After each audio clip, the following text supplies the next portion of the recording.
Steve, you're wearing your traditional podcast outfit. Is this your? I love the orange. It's the Celtic Rangers, baby. Should we change the podcast colors to orange? Orange and blue. Orange and blue. I don't know. Florida might have something to say about it. I don't know.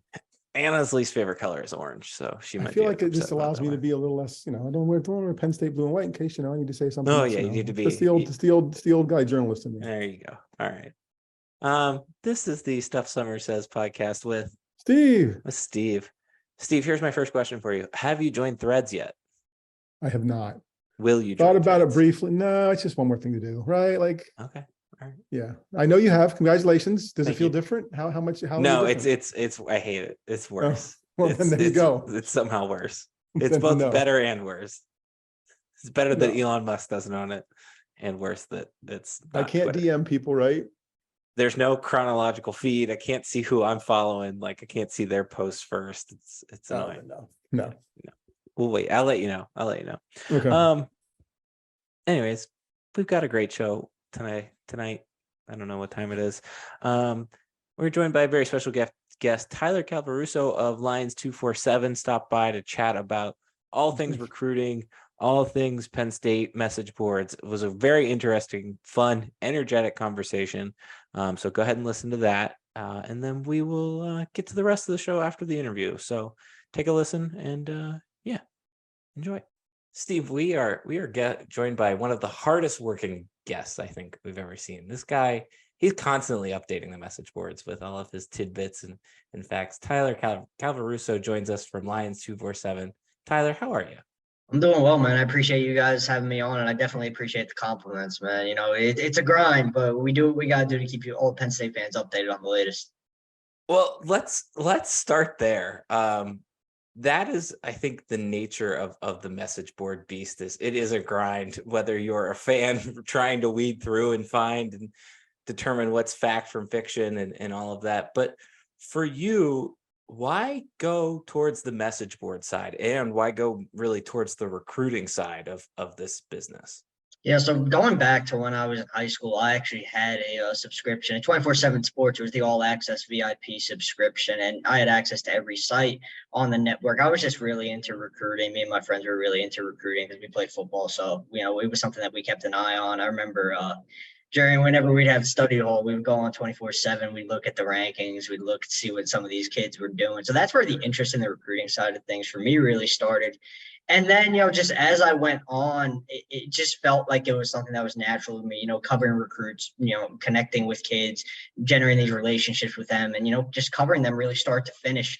And at one point while I believe I was a sophomore at Seton Hall University, I reached out to the publisher of the Boston College 24/7 Sports site, really just on a whim. I had no prior connection to Boston College or anything like that. I think the most I knew about the Boston College football program up until that point was maybe I watched a quarter or two of Boston College Notre Dame when Matt Ryan was the quarterback, and that was back in 2007. So, really not a whole lot, but I wanted to see if they were looking for a writer as I was, looking to break in and get my foot in the door. Publisher wound up hitting me back.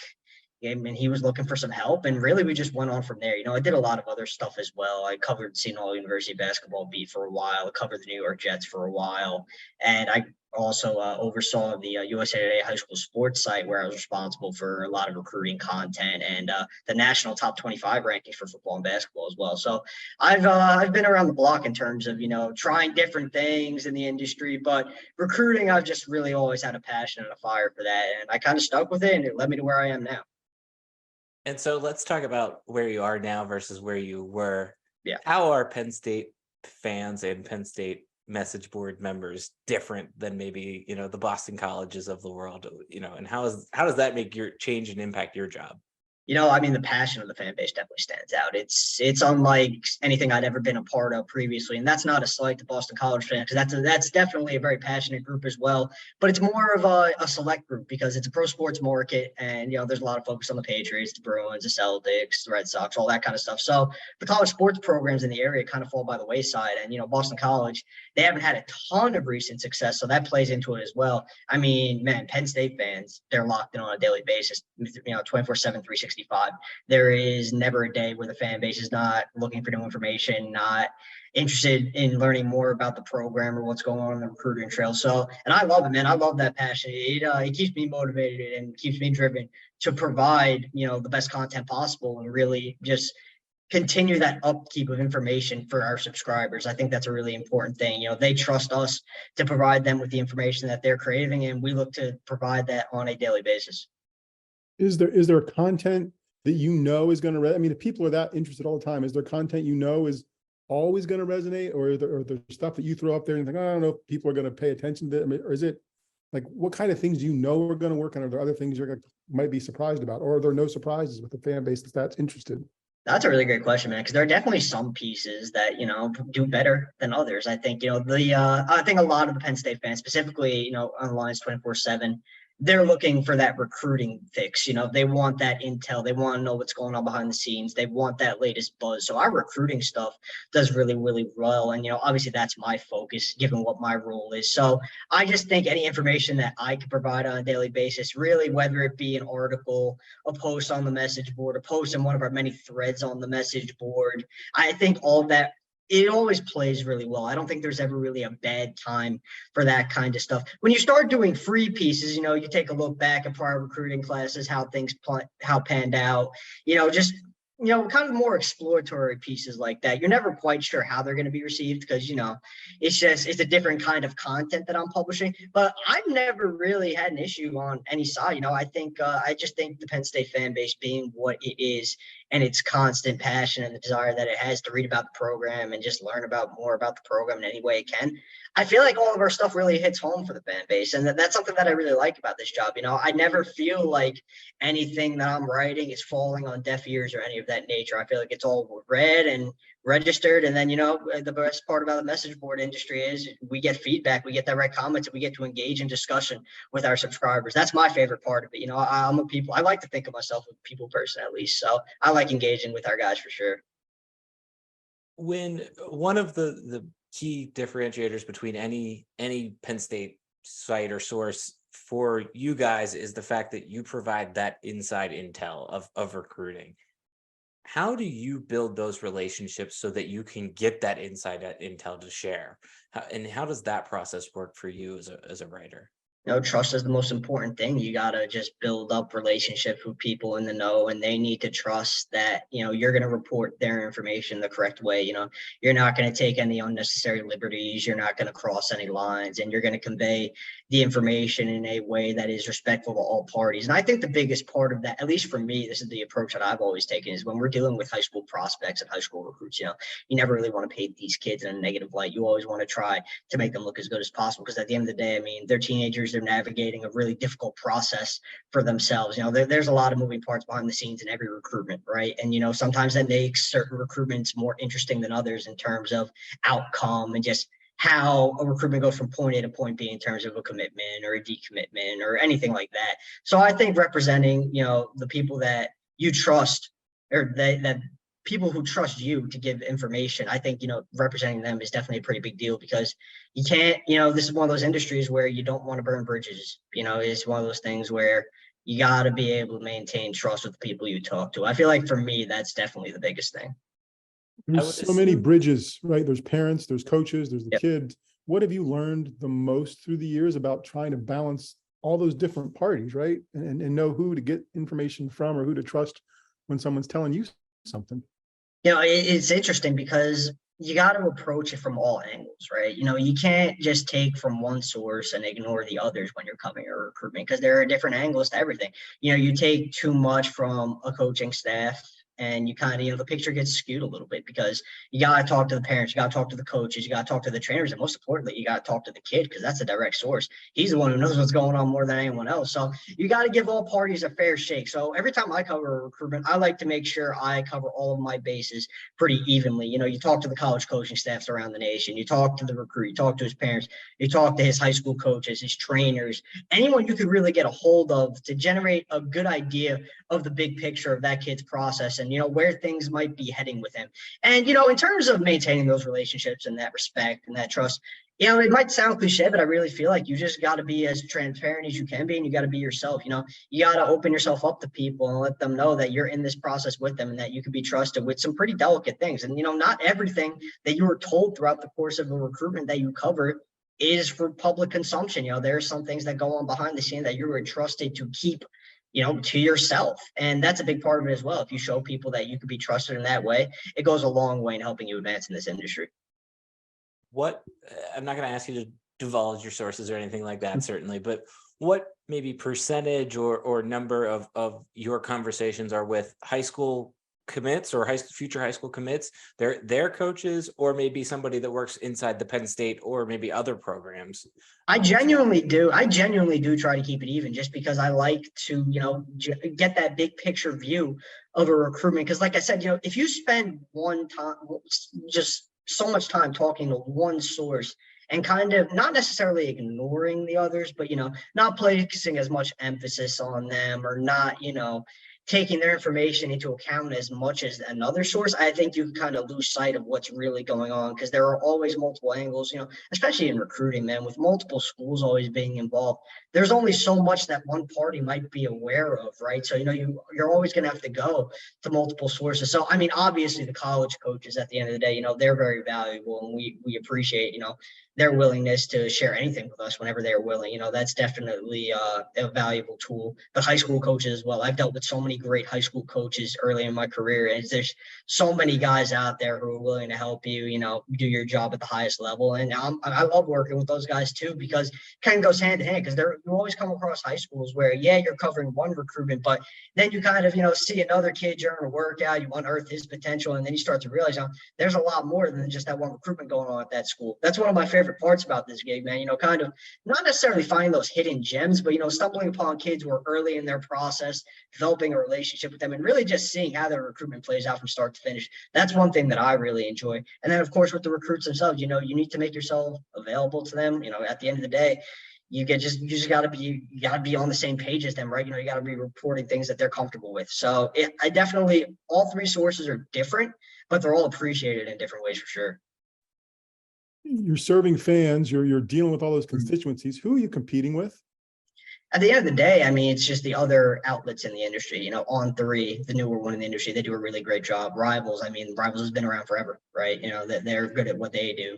ESPN, they might not have the message board setting, but they have their rankings, so they're in it as well. So, and that competition that you just mentioned, yeah, that's another thing. I talk about the dedication and passion of the Penn State fan base keeping you going. You know, we have a lot of really, really great writers and insiders on this Penn State beat. So, you know, it's definitely always competitive. You know, there's a lot of respect between everyone on the beat, but it's competitive. So it keeps you going, and it keeps you wanting to put out the best product possible, because at the end of the day, you know, you got to show that your product is on par with the other companies and with the rest of your competition. But yeah, those are the main ones in the industry. Probably at this point, On3 and Rivals more so than ESPN. We know that the Penn State beat, we've had other beat writers on, they've kind of emphasized this. We know it's a tight beat in terms of helping and supporting each other. Is there that help and support, or with maybe an On3 side, like, hey, we might have heard this is going on, or is it all Lions247 is siloed here and On3's over there? You know, I think definitely everyone has their own sources. You know, there are a lot of people you could talk to throughout the course of recruitment, whether it be at Penn State or outside of Penn State, with high school coaches and the trainers and all the, you know, the previous outlets that I talked about. So, you know, we have our information, they have their information. But I'll tell you what, man, guys at On3 and Rivals, they're a great group of guys. I remember when I first joined Lions247, came over from the Boston College side. I mean, I was welcomed with open arms by everyone. That's something that I'll never really forget. And that's something that I'll always appreciate on the beat, because I joined up when I was still 23 years old, you know, really just still learning the industry. I'm still learning the industry to this day. You know, I mean, there's no such thing as a finished product, in my opinion. There are always lessons to be learned. And just the way that I was greeted by so many people on the beat, and it was like I'd been with those guys and those women for years. So that was something I was always really appreciative of on this beat. And it's something I'm definitely going to continue to appreciate.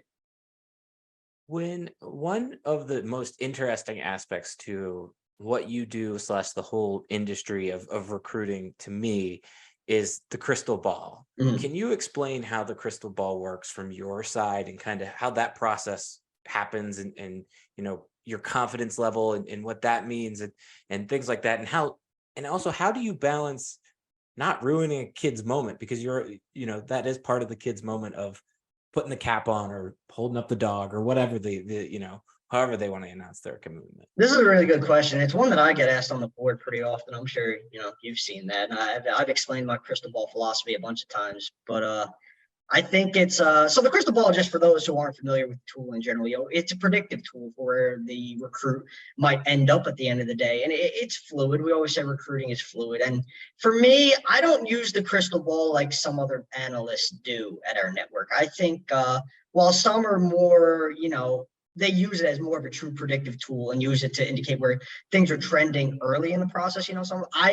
Me personally, I like to wait till things are a little bit more concrete. And my reasoning for that is, I could put in an early crystal ball pick for a recruit and, predict where they're going. And we get that content and it's great, but there's so many things that change throughout the course of a recruitment. If I put a pick in and things ultimately go a different direction, if I put that pick in prematurely, I gave Penn State fans false hope that kid might be going to Penn State when, Penn State might stop recruiting the kid at some point, right? The way I do the crystal ball picks, I kind of wait until we know the recruit is trending towards deciding, and I have good intel from multiple sources about where the recruit might be leaning. That's just my personal approach to the crystal ball. I know everyone does things differently, and I got a lot of respect for really anyone who goes about using the crystal ball, because it's predicting where recruits is going to land. It's not simple practice.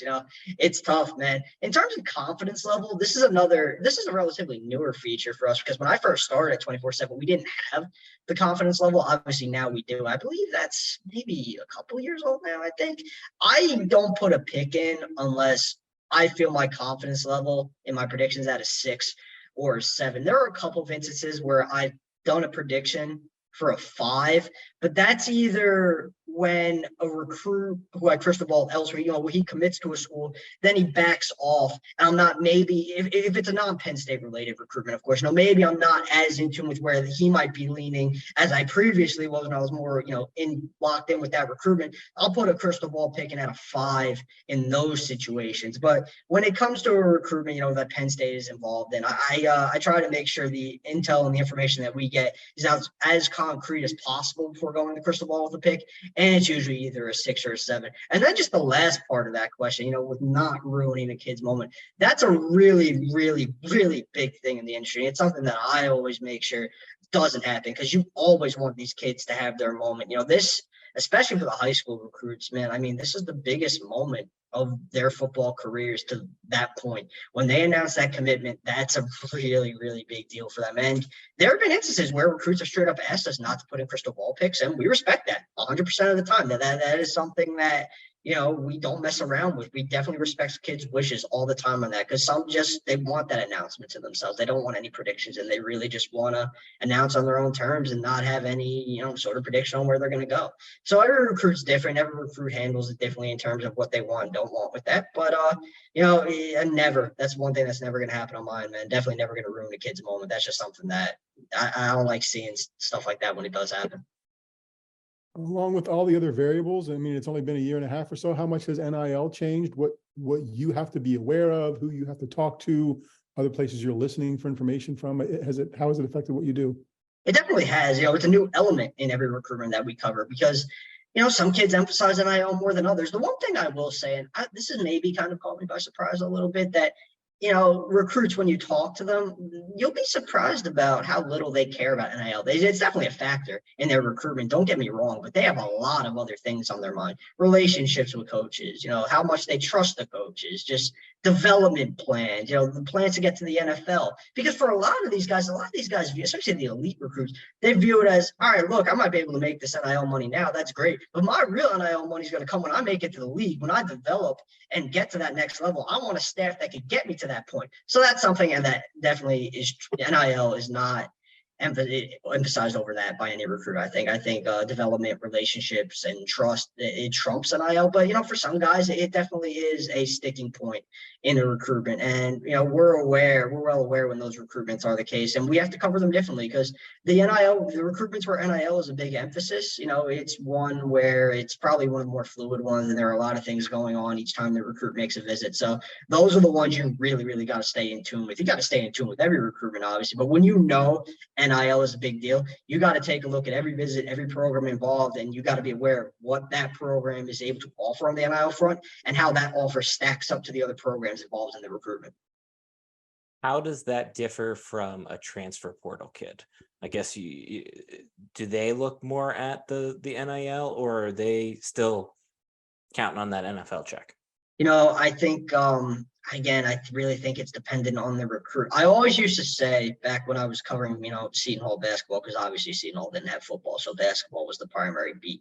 One of the reasons why a program like Seton Hall was so successful in the transfer portal was because it could sell the pro aspect and it could, sell the developmental aspect. Now, when it comes to NIL and the transfer portal, I think some guys definitely do emphasize it more than development and getting to the NBA, because some know that the next level maybe necessarily is not in play for them, right? And this is their opportunity to cash in however they can. And I think there are definitely other guys who know that the next level is in play for them, and they want to be surrounded by a staff and just a support staff that is in the best position to get them to that next level and really have the pro contract be the payday that they're actually looking for. So again, I like this. I definitely think that it's dependent on the recruit, because at the end of the day, everyone's got different priorities. I don't think you could really group anyone together. I think every kid in every camp has different priorities.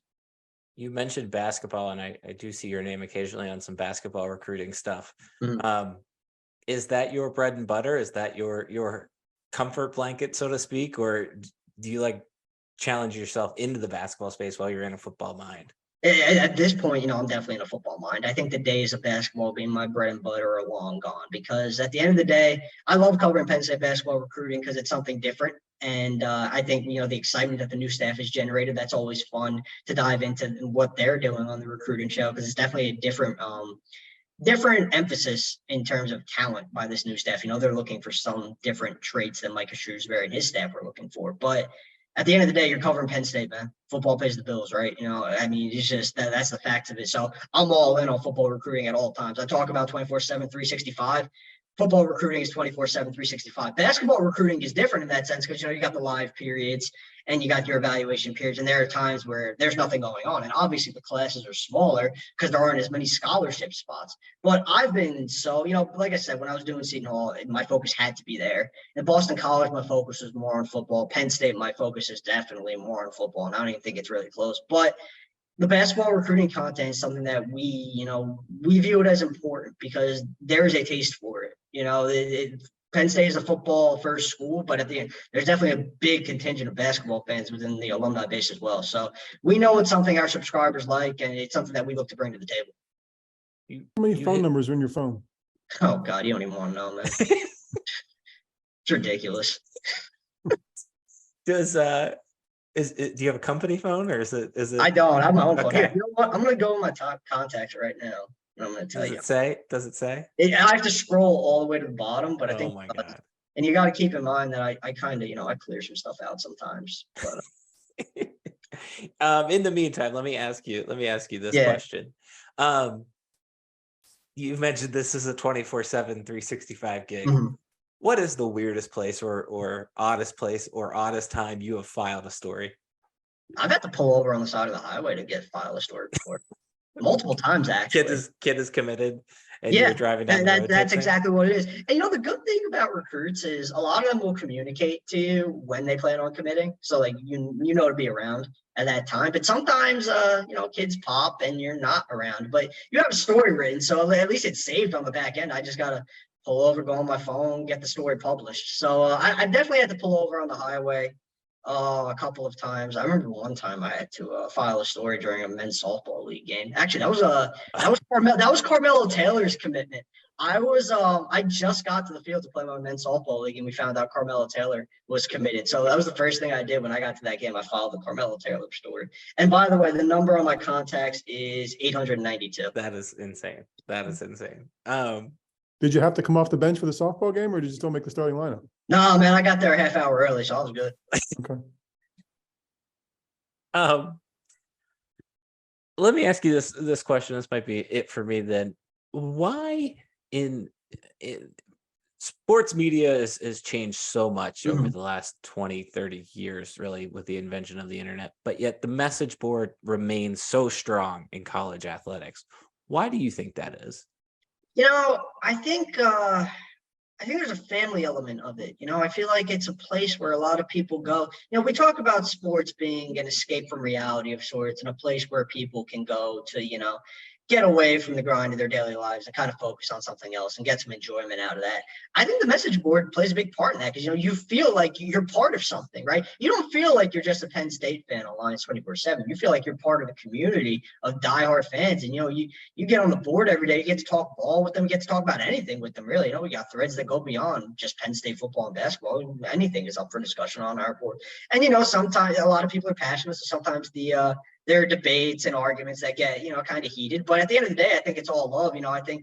I think everyone really, is just uniting for the same passion. And I think that's a big reason why the message board community just in the industry has remained so prominent, because you get that sense of community, you get that feeling of family. And I think that's something that, you go on a Bleacher Report or some other site like that, I feel like you just don't get that same sense. It's just different. What 24/7 does is different. What On3 is different. What Rivals does is different. And the message board aspect of it is a very big reason why it's different than the rest of the industry and why it has staying power. And those families just like every other, right? You got sane people, you got crazy uncles, you got a little bit of everything. You do. But again, I love all of it, because at the end of the day, if we were on the message board, right, and everyone was singing the same song and everyone had the same ideas and agreed on everything, it wouldn't be fun. It would just be, the same thing being said different ways. So I enjoy, the debate and the disagreements, and everyone does a good job of, keeping it respectful the best they can and not crossing any of those lines. That's the big thing. As you can have the debates all you want, as long as you keep it respectful and, just understand that we're talking about college football and college basketball. At the end of the day, it is what it is, and what's going to be is going to be. But I love the disagreements and debates that we have on the board. I think it's a big reason what makes working every day so fun, because you have something to discuss. You're not just saying the same thing over and over again and pumping sunshine and saying how great things are. Because at the end of the day, sometimes things aren't great. We've been through plenty of those stretches where recruitments haven't gone Penn State's way and things on the field haven't gone Penn State's way. So you just gotta play those ebbs and flows for how they are, right? You got to be honest about the way things are going. Okay. Thanks. Cool. Steve, you have anything else? No, that's it. It was great Awesome. stuff. Thank you. Yeah. Tyler, what do you want to plug? This is your moment to shine, even though this was an interview with you. No, I definitely encourage any Penn State fan listening to check out Lions247. We have a lot of high-end content coming, VIP content coming. July is a slower month than June, that's for sure, but we've still got a lot on the docket. And there's a lot going on the recruiting front. You got Lash Bash coming up at the end of this month. So really just stay tuned, check out our site, check out the Lions247 podcast. Just keep supporting our work, man, because at the end of the day, we're not in the position that we're in without Penn State fans. We're not able to wake up every morning and do what we love without the support of Penn State fan base. So that's really all I got on that front. All right. Tyler, thank you so much for hopping on, spending some time with us and chatting about message boards. It's always fun. Yeah, man. I appreciate you guys having me on, man. This was a lot of fun. All right. Thank you. Thank you. Steve, how many contacts do you think you have in your phone? You have a lot. I bet you have a lot. Yeah, but don't not 800. Not 800. You don't know how to check. That is peak, if I got if there's going to be a number when I scroll the bottom. How many did he have? 800 something. 844 it says. I think you might. Oh yeah. Well, you guys are lapping me. I only have 685, and I haven't talked to. And I've got some cool names in there, but I don't know if the numbers are still correct for like Bob Costas from 6 years ago. That kind of stuff. Like who knows? Who knows? I know, dropping names in the contact list. Yeah, that's real one names. I think to me the main takeaway is Tyler is a very energetic guy, and he has to have that energy to match with the constant ebbs and flows of his job. And I don't think that job is for everyone, but he does a great job at it. And I think the Penn State, both On3 and Lions247, they do. That is that is the lifeblood of true inside information. If you're looking for it, it's worth the money for me to spend however much it is I spend a year on those two subscriptions. And I think, he's committed, whether it's pulling over the side of the road to do something or waiting to get to play and getting early and getting playing the softball game before he plays, he does his reports. Like if you're someone who's subscribing to those services and wants that information, that's the kind of person you want on the other end doing business for you in terms of getting you that information. So I think that's great. Certainly energy level, enthusiasm. I think he might have gotten more words in a half an hour than a couple of guests we've had in 2 segments combined in the past, right? Like just that energy and that excitement. So I think that's great. And I think feels like the right job for the right person. I also think the other thing that was interesting to me was to kind of hear / confirm that his sources are on both sides of the table, so to speak. There's both external high school football coaches, because I think that's the obvious one, but there are internal sources for him, and he's working those. And I think that just kind of adds the value prop of why you pay to join something like that. Because I think, in an era of 12,000 subscriptions, it can get, you start to question, do I really need this subscription? Do I really need that one? And when you hear things like that, I think it's a reassuring thing to readers. Anything else that you want to note on that interview? I think just in conjunction with the inside sources, I mean, there's value to the football program at Penn State to have sources on the outside with whom they share information with, right? Whether you're, whether how strong his are, how strong somebody else is at one of the other services, there's value in that for the football program. So there's certainly invested in having those contacts as well. I always thought about that. I often wonder how much time college football coaches spend on those types of services, because I would have to think maybe not James Franklin, but I'm sure there's got to be somebody that's job is to sit and kind of look through the message boards and see what they're reporting, just to make sure it's up to snuff and it's the correct, kind of correct information. Not that those guys are doing a bad job, but I'm thinking about all of these little stories where recruits have kind of tried to pull one on over people. And there have been times where recruits don't even exist and yet they commit to a school, that type of thing. So yeah, I'm glad to hear that you also were intrigued by that. All right, Steve, here's what else we got on the show. We're going to talk about Penn State baseball and some other Penn State news. And then we're going to talk about some more baseball. This is now a baseball podcast because there's nothing else to talk about in the middle of the summer. Middle of summer. Yeah. And then this week's old guy, young guy, I let you pick. I'm terrified, to steal your phrasing. Well, we'll figure it out because I'm not know for sure exactly what it's going to be yet. So let's see how it goes. He's gonna wing it, folks. Okay. Penn State now has its baseball coach. Last time we talked, they didn't have a baseball coach. Mike Gambino, formerly of Boston College, is coming to Happy Valley, is already in Happy Valley, judging by all the social media pictures and posts and tweets and threads. I am fascinated and approve of this hire. Here is why. I don't think that... I feel like that should come with a seal. Fascinated and approved by Darian. Stamped.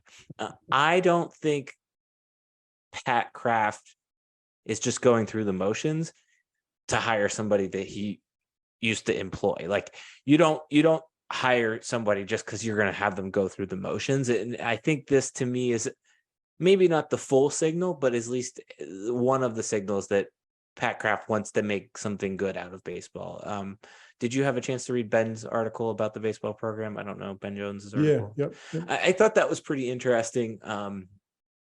Talking about the balance of, making sure that you don't lose money on programs like that, but also try to make money on programs like that, but also kind of always trying to stay competitive. And I think that's the most interesting thing that feels a little bit different, whether maybe that's just the PR machine working a little bit better, but there's just this little bit different feel to Pat Kraft than maybe Sandy Barber, maybe more so because he's being so upfront and honest. And who knows, maybe some of that just has to do with everything else that's going on with the Michael Shrewsbury situation. Maybe he wasn't as honest as he could have been and upfront, but even then he was still upfront and honest. So that to me feels like his MO. And I think that's been what's more telling about this hire than maybe anything else that he's really done so far. Well, yeah, and I think in addition to the familiarity that was there that could have made this seem like an easy hire, guy had just signed a contract extension to Boston College, right? He didn't need to Right. look for a job. He wasn't trying to find something else. So that there had to be something appealing about this for him from that side, right? He's had success at BC that Penn State would probably be happy to have. So I think the side of it where the coach is interested for whatever reason, and hopefully a reason where he wants to be competitive and successful, obviously, that's probably reassuring for the people who want the program to succeed. I think looking here, if you look at his resume and everything he accomplished, this is exactly what I want for Penn State's baseball program. I think they're not necessarily going to go compete for national titles, but they're competing. They are making somewhat of an impact on the national footprint, to me. And I think that's to me the most important thing about what I'm reading and seeing, and hoping here. Anything else you want to add about Penn State baseball there, Mr. Samsel? No, not ready to buy season tickets yet, but excited for them, right? I mean, season tickets aren't on cost like sale yet either. $5. Right. They're not that expensive. Well, maybe they'll go up because they got to be. No, I I think it's a really good hire. I think if I had the stamp, I'd use my stamp too. Okay. I will buy you, if you want Penn State baseball season tickets that badly, Steve, I will probably buy you Penn State. I don't know. I just want to go to the pick game. When the pick game shows up in the schedule, that's the one I'll go to. So okay. All right. Moving on. Speaking of Penn Staters, one Penn Stater making lots of people proud this weekend, Bo Nickel, former NCAA champion and Mr.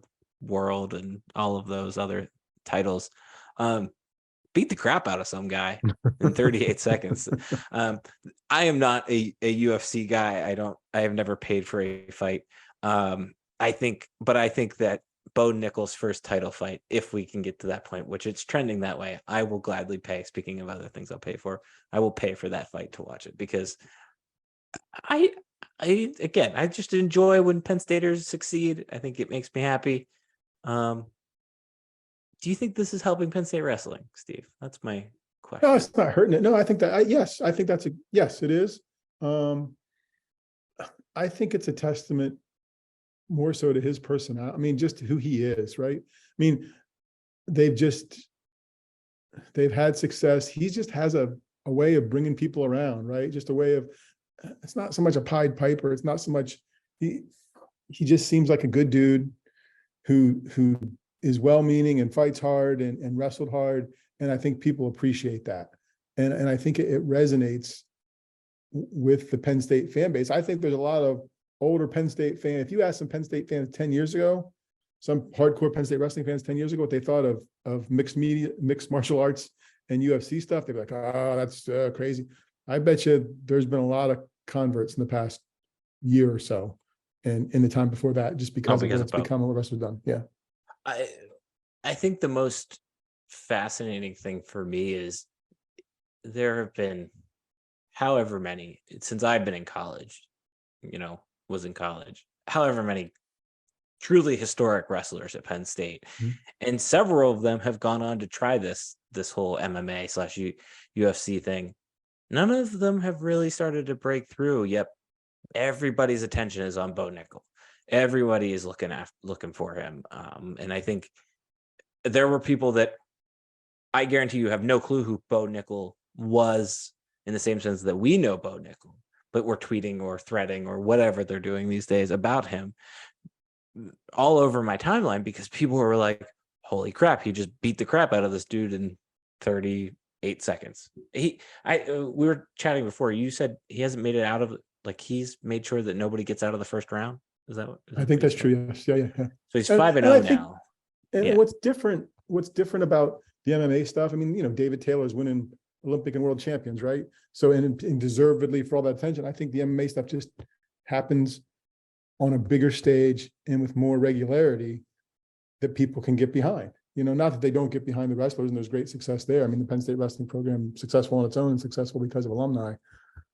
But there's just something different about what Bo Nickel's doing, I think, for some people. Again, I good for him, like genuinely good for him. And I will definitely be paying attention / paying in the future for that title fight. There you I'm sure it will last 30. Like That's the only downside of those things, right? Yeah. You get Like, burned on those. If you pay for a pay-per-view and it ends up lasting a minute, you're like, well, that was money well spent. did you pay for like the Tyson fights back in the day? Did you pay for any of those? No, I had a friend who had HBO. We would go to her Okay. house, Okay. but yeah, it was going to be over. Like we did 2 at her house, and I got somebody that I played old man baseball with 5 or 6 years ago did the who's the loud guy from Ireland? Conor McGregor. When Conor McGregor did the boxing match against Mayweather. Floyd. Yeah. Floyd Mayweather. Like he paid for that. And that was just awful, but at least it lasted forever. Yeah. So yeah, no, I don't usually, because I know on social media I can find out really quickly if I want to find out. So no, that's funny. All right. Moving on. Tonight, right now, is the home run derby and tomorrow. Do you have it on your All- screen somewhere? Are you watching? I don't know. I'm full attention on Steve Samsel. Steve, Do you care? Do you plan to watch? I'm gonna go downstairs and watch a little bit of it. Okay. Hopefully, if my wife will let me.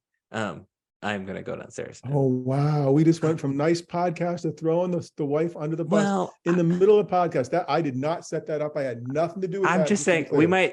we've been watching the Marvel movies. That has been our summer hobby. So we might be watching a Marvel movie tonight. But I will at least probably pull it up on my iPad and have it down on the lower screen type thing. But What? wait, to be clear, you're gonna be watching the Marvel movie with your wife, Yeah. but on a separate screen, Yeah. be sneaking in on the home I run do derby. this all the time. I do it all the time. That's Yeah. really not giving your full attention to the process. She's playing Candy Crush the whole time, so it's Okay. fair. That's fair. Okay. Anyways, moving on. Are you paying attention, Steve? Are you gonna pay attention? Or is the All-Star game lost all meaning for you? I feel like we have the same conversation every year. But Yeah, because welcome to the old guy. No, I'll probably peek into the All-Star game a little bit tomorrow night. Tonight, no, I don't know that no. I'm just lost. It's lost me, unfortunately. the home run derby has always been my preferential experience. Not to mention the Taco Bell Legends and Celebrity Softball game. That's also my favorite part of All-Star Weekend. But I feel like the home run derby has actually become the main event of the whole weekend. And I feel like this is a trend we're starting to see a little bit more with really all of the major sporting events of these skill competitions are far more interesting. I would much rather them expand that. They're never going to do this, but I'd much rather them expand that and have the home run derby contest. Have you seen what the Korean Baseball League does? They have a bunting contest. So you try to bunt it into a circle. Yeah, that'd be cool. Just like who can maybe not throw the hardest, but who could throw a ball the farthest, or Right. who can Hit a certain target from the right field or whatever. from So, yeah. right field. That type of skill competition.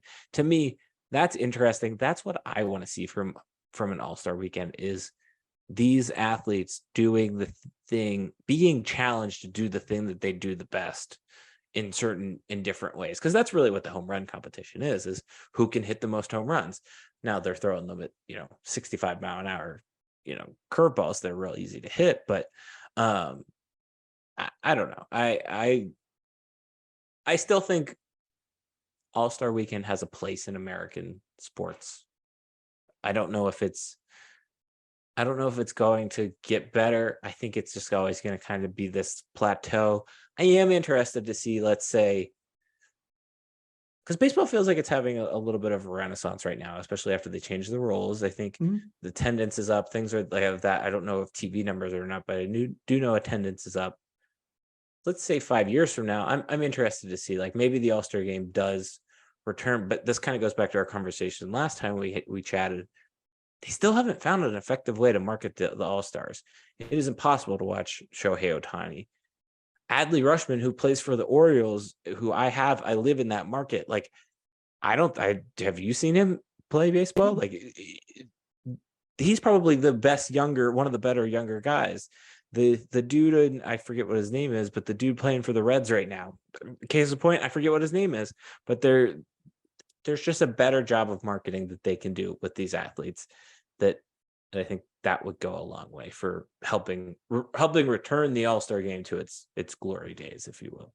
Yeah, and they tried, 8 or 10 years ago now, playing for something, right? Playing for home field in the World Series, because interdivision play had made playing for something meaningless, right? Because it doesn't matter what league play is, because they even now more than ever, teams are playing each other every night of the week during the season.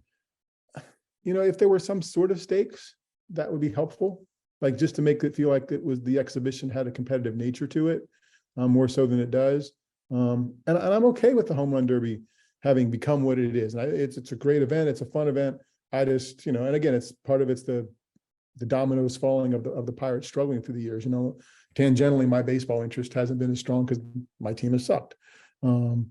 So I'm happy for attendance being up at baseball. I'm all in favor of shorter games, just to make them move a little faster and keep people engaged. But there are challenges there in terms of it becoming bigger than it. I mean, it's just not going to get back to the numbers it ever was, because the media landscape is so fragmented. But there are areas and ways they could grow, I think. Steve, can I throw a curveball at you? Right. Sure. Okay. Can't hit the curve, but give it a shot. This is a big curve. Let me ask you this: have you seen the in-season tournament set up for the NBA?